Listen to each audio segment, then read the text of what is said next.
Ito na yung diretsahan at pinadaling pagtotorta ng talong. Dahil nga sa hindi na kailangang ihawin pa ang talong o kaya ilaga pa ito.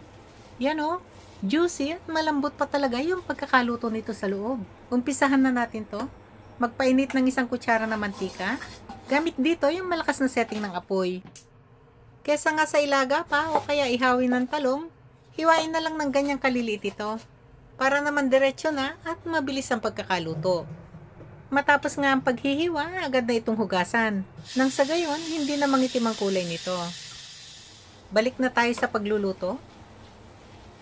Para nga pala hindi lumabsa at magtubig ang pagkakaluto ng talong, dapat gumamit dito ng malakas na setting ng apoy.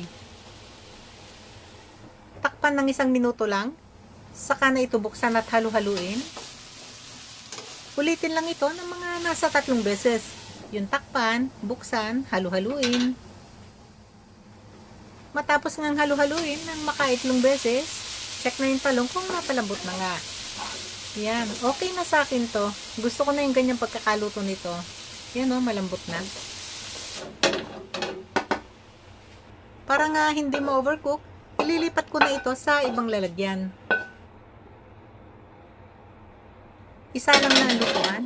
At sunod ng lutuin itong giniling na karne ng baboy. Kung available nga lang, mas masarap gamitin dito yung matabang parte na karne ng baboy. Takpan, saka na patuloy na lutuin hanggang sa matuyuan na ito ng tubig. Gamit dito yung medium setting lang ng apoy. Para nga pala bahagyang mapalambot ang karne, nagdagdag ako dito ng 2 kutsara ng tubig. Di nga lang nakuhanan sa camera. Patuloy lang itong halu-haluin, takpan-takpan hanggang sa mapagmantika na nga ang karne. Yan o, nagumpisa na nga magmantika ang karne. Timplahan na ng paminta, pampalasa, chicken powder, siling labuyo. Dahil nga sa hindi mataba yung karneng ginamit ko dito, kaya naman hindi ito masyadong nagmantika. Kulang yung mantika. Magdadagdag ako dito ng 2 kutsara na mantika. Pagka nga pala giniling na liempo yung ginagamit ko dito, hindi na ako talaga nagdadagdag ng mantika. Patuloy lang ang pagluluto hanggang sa ganyan na nga yung itsura na pagkakaluto nito. Umaabot din sa mga nasa 8 minuto yung pagkakaluto nitong giniling. Timplahan ng konting asin. Ngayon, pwede nang ilagay yung nailuto nating talong kanina. Igisa-gisa lang ito ng 1 minuto.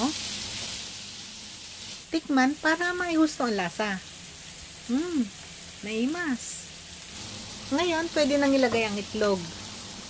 Bale, 5 piraso nga pala ito ng malalaking itlog. Naglagay din ako dito ng 1 kutsara ng patis. Balik na tayo sa pagluluto. Kalat-kalat lang yung pagkakabuhos ng itlog. At para na maayos na mabalot ng itlog lahat ng rekado, itataas ko lang ng ganyan, no? Saka iikot-ikot ng ganyan itong lutuan. Huwag din mag-alala kung medyo makalat at hindi man perfecto yung hugis nito.